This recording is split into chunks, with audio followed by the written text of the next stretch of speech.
الحمد لله وكفى وسلام على عباده الذين اصطفى أما بعد فأعوذ بالله من الشيطان الرجيم بسم الله الرحمن الرحيم الرحمن علم القرآن خلق الإنسان وقال رسول الله صلى الله عليه وسلم خيركم من تعلم القرآن وعلمه وقال عليه الصلاة والسلام إذا مات الإنسان انقطع عنه عمله إلا من صدقة جارية أو علم ينتفع به أو ولد صالح يدعو له وقال عليه الصلاة والسلام كن عالما أو متعلما أو ناصرا أو محبا ولا تكن خامسا فتهلك أو كما قال عليه الصلاة والسلام صدق الله العلي العظيم وصدق رسوله النبي الأمي الحبيب الكريم ونحن على ذلك لمن الشاهدين والشاكرين والحمد لله رب العالمين পূর্বটিলা উলুমুল হিরা কারিমিয়া শিশু সদন এতিমখানার উদ্যোগে আয়োজিত ওয়াজ মাহফিলে আল্লাহ সুবহানাহু ওয়া তাআলা এই শীতের মৌসুমে দুনিয়ার যাবতীয় কাজকর্ম থেকে ফারেক করে মহতি মজলিসে আমাদেরকে সকলকে সমবেত হওয়ার তৌফিক দান করেছেন। এজন্য সকলে প্রাণ খুলে মহব্বতের সাথে বলি আলহামদুলিল্লাহ। সম্মানিত উপস্থিতি, একটি দ্বীনি শিক্ষা প্রতিষ্ঠানের উদ্যোগে আয়োজিত যেহেতু এই মাহফিল, এজন্য দ্বীনি শিক্ষার প্রয়োজনীয়তা সম্পর্কেই আমি আপনাদের সামনে সংক্ষিপ্ত আলোচনা করার চেষ্টা করব। ওমা তৌফিকি ইল্লা বিল্লাহ। সংক্ষিপ্ত খুতবার পরে আমি যে কথাটি বলতে চাই, আমি আপনাদের সম্মুখে পবিত্র কুরআনুল কারীমের সুপ্রসিদ্ধ একটি সূরা, সূরাতুর রহমান। উলামায়ে কেরাম, হাফেজ ছাড়াও সাধারণ মানুষের অনেকেরই আর রহমান সূরার অনেক আয়াত মুখস্থ থাকে। সুপরিচিত একটি সূরা, সূরাতুর রহমানের প্রথম 3টি আয়াত তেলাওয়াত করেছি এবং রাসূল করিম সাল্লাল্লাহু আলাইহি ওয়াসাল্লামের অগণিত হাদিসের ভান্ডার থেকে আমি 3টি হাদিস আপনাদের সামনে পেশ করেছি। আল্লাহ সুবহানাহু ওয়া তাআলা সূরাতুর রহমানের এই আয়াতে তিনি বলেন, আর রহমান আল্লামাল কুরআন খালাকাল ইনসান। আর রহমান ব্যাকরণিক আলোচনায় না গিয়ে আমরা এর সাবলীল অর্থ যেটা সেটা বোঝার চেষ্টা করি। রহমান শব্দের অর্থ যা বুঝায়, যার দয়ার কোনো শেষ নেই, এমন মহান সত্তাকে বলা হয় রহমান, যার দয়ার কোনো শেষ নেই। সীমাহীন দয়ালু এমন সত্তার ক্ষেত্রেই রহমান শব্দটা ব্যবহৃত হয়। এজন্য এটা আল্লাহ রাব্বুল আলামিনের সিফাতে খাসা, বিশেষ একটা গুণবাচক নাম, যা কোনো মানুষের জন্য এই নাম ব্যবহার করার অনুমতি নেই। আল্লাহ রাব্বুল আলামিন সূরা রহমানের শুরুতেই বলেন, সীমাহীন করুণাময় আল্লাহ যিনি কোরআন শিখিয়েছেন। এরপরে 3য় আয়াত আল্লাহ রাব্বুল আলামিন বলেন, মানুষকে সৃষ্টি করেছেন। আমি এই আয়াতের প্রসঙ্গে মৌলিকভাবে 2টি কথা আমি আপনাদের সামনে বলতে চাই। একটি কথা হলো, আয়াতের সূচনা করেছেন আল্লাহ কি শব্দ দিয়ে? আর রহমান। কি শব্দ দিয়ে? অর্থ কি? সীমাহীন দয়ালু। অর্থ কি? সীমাহীন দয়ালু, যার দয়ার কোনো শেষ নেই। আচ্ছা বলেন, আল্লাহ তাআলা এখানে নিজের পরিচয় দিয়েছেন সীমাহীন দয়ালু। আমি সীমাহীন দয়ালু। তাহলে সেক্ষেত্রে এটা শোনার সাথে সাথে আমাদের ব্রেনের মধ্যে কি আসে, আল্লাহ যেহেতু সীমাহীন দয়ালু, অবশ্যই তিনি আমাদের উপরে দয়া করবেন। এই ব্যাপারে আমরা আশাবাদী না? আল্লাহ যেন আমাদের ক্ষেত্রে সেটাই কবুল করে নেন। মনে করেন আমাদের এলাকায় প্রধানমন্ত্রী আসলেন, আমাদের বর্তমান প্রধানমন্ত্রী আসার পরে ওনার ব্যাপারে আমরা খুব প্রশংসা বার্তা দিলাম, উনি বাংলাদেশকে বিশ্বের উন্নয়নের রোল মডেলে দাঁড়িয়ে করিয়েছেন, ঐতিহাসিক পদ্মা সেতুকে উনি বাস্তবায়ন করে দেখিয়েছেন। এ ধরনের অনেক উন্নয়নের কীর্তি আমরা তার সামনে প্রকাশ করলাম। এগুলো বলার পরে আমাদের উদ্দেশ্য থাকে আমাদের এই অঞ্চলে কোনো না কোনো একটা দাবি দেওয়া, একটা আবেদন। কিন্তু উনি যাওয়ার সময় আমাদের কাছে বলে গেলেন, ঠিক আছে তোমাদের কাছে আমি এসেছিলাম, 500 টাকা দিয়ে গেলাম। এটা কি ওনার কোনো বড় দানের অংশ হিসেবে হবে, বিবেচিত হবে না, বরং এটা তার, আমরা যেটা আশা করছি সেটা তার কাছে পাই নাই। আমরা তো তার কাছে অনেক বড় কিছু কামনা করছি, 500 টাকা এক্ষেত্রে তো তার কাছ থেকে এটা আমরা কখনোই আশা করি নাই। শিক্ষক উস্তাদের সামনে যদি বলে যে দেখো আমি অনেক দয়ালু, তোমাদেরকে অনেক ভালোবাসি, একথা বলেই যদি বেত্রাঘাত শুরু করে দেয়, চাবুক মারা শুরু করে দেয়, ছাত্ররা বলবে হুজুর এইটা কি আপনার দয়ার পরিচয়? আপনি বললেন আপনি খুব ভালো মানুষ, দয়ালু, আর আপনি শুরুই করছেন বেত্রাঘাত দিয়ে। বেত মারা, চাবুক মারা, এটা কি কোনো দয়ার পরিচয়? নিশ্চয়ই দয়ার পরিচয় নয়। তো আল্লাহ রাব্বুল আলামিন নিজের পরিচয় সূরাতুর রহমানের শুরুতে দিয়েছেন সীমাহীন দয়ালু। তাহলে এখানে এই আয়াতে সীমাহীন দয়ালু এই শব্দ কামনা করে যে আল্লাহ তাআলা বান্দার উপরে সবচেয়ে বেশি দয়া করবেন, এটাই কামনা। তো দ্বিতীয় আয়াতের মধ্যে আল্লাহ রাব্বুল আলামিন বলেন আল্লামাল কুরআন, যার অর্থ তিনি কোরআন শিখিয়েছেন। বোঝা যায় আল্লাহ রাব্বুল আলামিন বান্দার উপরে যত দয়া করেছেন, আমরা তো এক মুহূর্ত আল্লাহ তাআলার দয়া থেকে অমুখাপেক্ষী হতে পারি না, পারি? এই যে নিঃশ্বাস নিচ্ছি, নিঃশ্বাস গ্রহণ করার পরে যদি আল্লাহ রাব্বুল আলামিন নিঃশ্বাসকে স্টপ করে দেন, মুহূর্তের মধ্যে লোকটা কি হয়ে যাবে? মারা যাবে।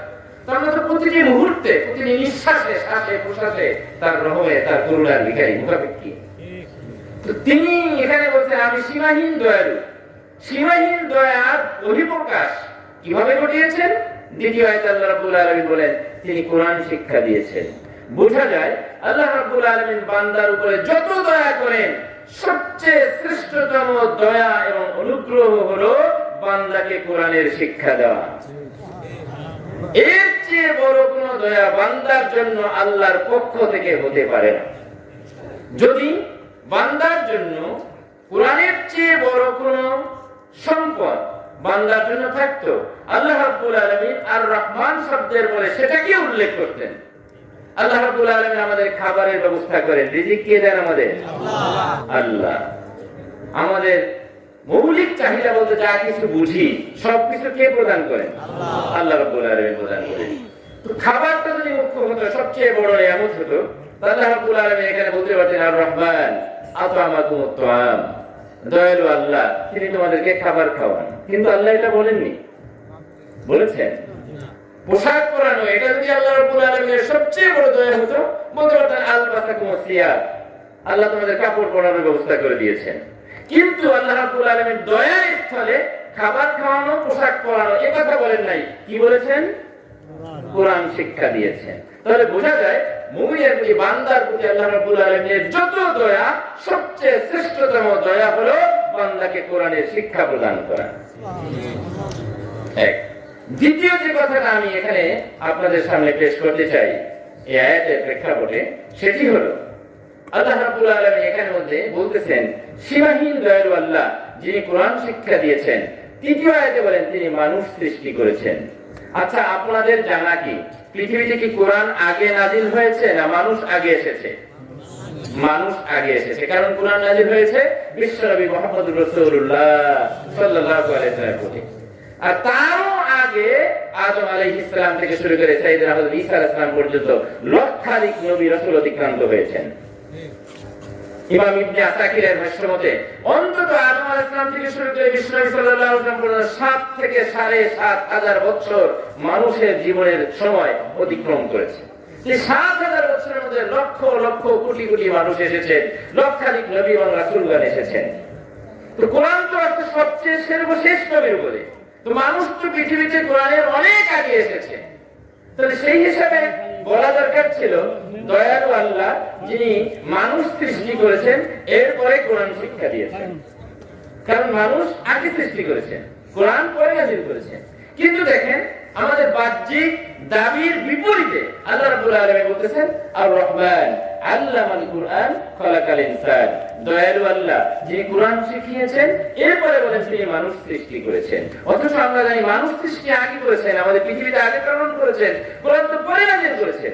তো এই আয়াতের মধ্যে আল্লাহ রাব্বুল আলামিন কোরআনকে আগে নাযিল করার কথা কেন বললেন? এর যতগুলি ব্যাখ্যা, এর মধ্যে এখানে যে ব্যাখ্যাটি পরিধানযোগ্য, বিশেষভাবে উল্লেখযোগ্য, যেটা এই মজলিসের সাথে সংশ্লিষ্ট, সেই ব্যাখ্যাটি আমি আপনাদের সামনে পেশ করতে চাই। সেটি হলো আল্লাহ রাব্বুল আলামিন একথা বলে বুঝাতে চাচ্ছেন মানুষ বলতে আমরা যে বুঝি মানুষের ঘরে জন্ম নিলেই মানুষ, আল্লাহ মানুষের ঘরে জন্ম নিলেই তাকে মানুষ হিসাবে স্বীকৃতি দিতে চান না। বরং আল্লাহর ভাষায় মানুষ একমাত্র সেই ব্যক্তি যে মানুষের ঘরে জন্ম লাভ করার পরে কোরআনের শিক্ষা গ্রহণ করেছে। যে কোরআনের শিক্ষা গ্রহণ করে নাই সে আকার আকৃতিতে মানুষ হলেও আল্লাহর ভাষায় সে কি নয়? মানুষ নয়। কেন? কারণ দেখেন একটা মানুষের জীবনে যত কাজ সে করে, খায় দায় ঘুমায়, এগুলো কি শুধু মানুষ করে না, চতুষ্পদ জন্তুও করে। ঘোড়া গরু ছাগল এরা করে না? করে। তাহলে অন্যান্য প্রাণী এবং মানুষের মধ্যে ভিন্নতা কোথায়? ভিন্নতা হলো আল্লাহ রাব্বুল আলামিন মানুষের জন্য কোরআন দিয়েছেন, কোরআনের জ্ঞান দিয়েছেন, কোরআন বোঝার যোগ্যতা দিয়েছেন। এই কোরআন শিক্ষা গ্রহণ করার ফলেই মানুষ অন্যান্য সকল সৃষ্টির ঊর্ধ্বে, এমনকি ফেরেশতাদের চেয়ে উঁচু মর্তবায় চলে যেতে পারে। কবি বলেন গর্বা সুরত आदमी इंसाबुदे अहमदुहु जहले हम एक साबुदे आदमियत लहमो शहमो पुस्तनीस आदमियत जुजरे जाए दुस्तनीस। যদি আকার আকৃতির নাম মানুষ হতো, যে দুটো হাত, দুটো পা, দুটো চোখ, দুটো নাক, কান, এগুলো, তাহলে তো দেখা যায় আবু বকর সিদ্দিক একজন মানুষ, আবু জেহেল একজন মানুষ। কিন্তু আবু বকর সিদ্দিক কোথায়? জান্নাতুল ফেরদাউসের সুউচ্চ মাকামে অধিষ্ঠিত। আবু জাহাল কোথায়? জাহান্নামের তলদেশে। তাহলে বোঝা যায় আকার আকৃতিতে মানুষ হলেই আল্লাহ রাব্বুল আলামিন তাকে মানুষ বলতে চান। কোরআন শরীফের অন্য আয়াতে আল্লাহ রাব্বুল আলামিন এই বিষয়টি আরো স্পষ্ট ভাষায় ব্যক্ত করেছেন। আল্লাহ সুবহানাহু ওয়া তাআলা বলেন وَلَقَدْ ذَرَأْنَا لِجَهَنَّمَ كَثِيرًا مِنَ الْجِنِّ وَالْإِنسِ لَهُمْ قُلُوبٌ لَّا يَفْقَهُونَ بِهَا وَلَهُمْ أَعْيُنٌ لَّا يُبْصِرُونَ بِهَا وَلَهُمْ آذَانٌ لَّا يَسْمَعُونَ بِهَا أُولَٰئِكَ كَالْأَنْعَامِ بَلْ هُمْ أَضَلُّ أُولَٰئِكَ هُمُ الْغَافِلُونَ। আল্লাহ রাব্বুল আলামিন বলেন অসংখ্য অগণিত মানুষ এবং জিনদেরকে আমি সৃষ্টি করেছি, যাদেরকে আমি নির্ধারণ করে রেখেছি তাদের আবাসস্থল আমি বানাবো জাহান্নাম। আবাসস্থল কোথায় হবে? জাহান্নাম। কেন তাদের ঠিকানা জাহান্নাম? আল্লাহ রাব্বুল আলামিন বলেন তাদেরকে ভালো মন্দ বোঝার জন্য, কোরআনের শিক্ষা গ্রহণ করার জন্য, কোরআনের ইলম গ্রহণ করার জন্য, কোরআন মতো জীবন যাপন পরিচালনা করার জন্য আমি তাদেরকে ভালো মতো বোঝার জন্য অন্তর দিয়েছিলাম। কিন্তু এই অন্তরকে তারা কোরআন বোঝার কাছে ব্যবহার করে নাই, ভালো মন্দ বোঝার জন্য অন্তরকে ব্যবহার করে নাই। কোরআনের কথা শোনার জন্য, হেদায়েতের বাণীগুলো শোনার জন্য আমি তাদেরকে কান দিয়েছিলাম, কিন্তু কান দিয়ে সেগুলো তারা শুনে নাই। আমি তাদেরকে কোরআনের কথা দেখার জন্য, পড়ার জন্য, দ্বীনের কথা দেখার জন্য, পড়ার জন্য, হেদায়েতের জন্য আমি তাদেরকে দুটি চক্ষু দিয়েছিলাম। কিন্তু এই চক্ষু দুটো দিয়ে তারা কোরআনের পথে, কোরআনের শিক্ষা গ্রহণ করে নাই, কোরআন পড়ে নাই, কোরআন থেকে তারা বিমুখ ছিল। ফলে এই সমস্ত মানুষের জীবন যাপন, এই সমস্ত মানুষের জীবন যাত্রার মান আর চতুষ্পদ জন্তুর জীবন যাত্রার মধ্যে কোনো ধরনের ভিন্নতা নেই। উলাইকা কাল আনআম, এরা হলো চতুষ্পদ জন্তুর ন্যায়। চতুষ্পদ জন্তুর ন্যায় কেন? সহজে বুঝেন। একটা মানুষের মধ্যে যখন কোরআনের শিক্ষা না থাকে তখন তার এবং চতুষ্পদ জন্তুর জীবন যাত্রার মধ্যে কোনো ভিন্নতা থাকে না। দেখবেন, আচ্ছা এই যে গরু, ছাগল বা যে কোনো প্রাণীর কথাই বলেন, এদের পানাহার বলেন, স্ত্রী সম্ভোগ বলেন, অথবা জৈবিক চাহিদা বলতে যেগুলো বোঝায়, পেশাব পায়খানা, এগুলোর জন্য কোনো নিয়ম নীতি আছে? তারা কোনো নিয়ম নীতির অধীনে চলে না, যেভাবে মনে চায় সেভাবে। পেশাব করে কোথায়? দাঁড়িয়ে দাঁড়িয়ে। বাথরুম দাঁড়িয়ে দাঁড়িয়ে, খায় হেঁটে হেঁটে দাঁড়িয়ে দাঁড়িয়ে। দেখুন, একটা মানুষও যখন তার জীবনযাত্রার কোন একটা নিয়মের অধীনে হয় না, সেও যখন দাঁড়িয়ে দাঁড়িয়ে ধরনের পশুর মতো দাঁড়িয়ে পেশাব করতে সে শুরু করে দেয়, পশুর জীবন আচারকে যখন সে গ্রহণ করে দেয়, কোরআনের শিক্ষাকে সে গ্রহণ করে না, তো তার জীবন আর পশুর জীবনের মধ্যে কোনো পার্থক্য থাকে না, পার্থক্য থাকে না। এখন এখানের মধ্যে একটা ভিন্নতা থেকে যায়, তবু ভিন্নতাটা কি? আচ্ছা, পশু যদি